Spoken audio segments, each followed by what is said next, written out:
అందరికీ నమస్కారం. నేను లక్షిత్ సైని. నేను ఈరోజు మీకు పంచాంగ శ్రవణం గురించి వివరించబోతున్నాను. అందరికీ ఉగాది శుభాకాంక్షలు. ఉగాది పండుగ అంటే తెలుగువారికి నూతన సంవత్సరం. మార్చి 19, 2026 వచ్చిన ఈ సంవత్సరాన్ని పరాభావనామ సంవత్సరంగా చెబుతారు. మన భారతీయ సాంప్రదాయ ప్రకారం చైత్రమాసం శుక్లపక్ష పాడ్యమి రోజున ఆ విధాత ఈ జగత్తును సృష్టించాడని చెబుతారు. శ్రీ మహావిష్ణువు మత్స్య అవతారం ధరించి వేదాలను హరించిన సోమకుడిని సంహరించి ఆ వేదాలను తిరిగి బ్రహ్మదేవుడికి అప్పగించిన సందర్భంగా ఉగాది పండుగ ఆచరణలోకి వచ్చిందని ఒక పురాణ ప్రతీతి.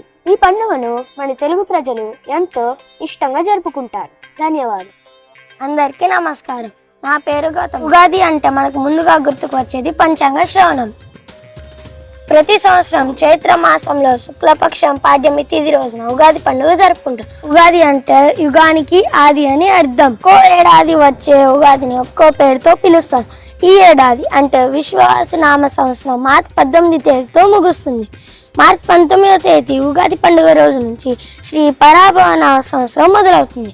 ఈ పరాభవనామ సంవత్సరం ఎలా ఉంటుందో పంచాంగం తెలుసుకుందాం. సకాలంలో వర్షాలు పడి పంటలు బాగా పండుతాయి. రైతులు ఆనందంగా ఉంటారు. ప్రస్తుతం యుద్ధాలు జరుగుతున్న దేశాలు శాంతపడతాయి. ఈ సంవత్సరం మన న్యూఇయర్ విద్యార్థులు ఇంటర్ 10వ తరగతి ఫలితాలలో ఘన విజయాన్ని సాధించి మన పాఠశాలకు మంచి పేరు తీసుకువస్తారు. ధరల విషయానికి వస్తే పంటలకు మంచి ధర వస్తుంది. బంగారం, వెండి ధరలు ఆకాశమే హద్దుగా దూసుకుపోతాయి.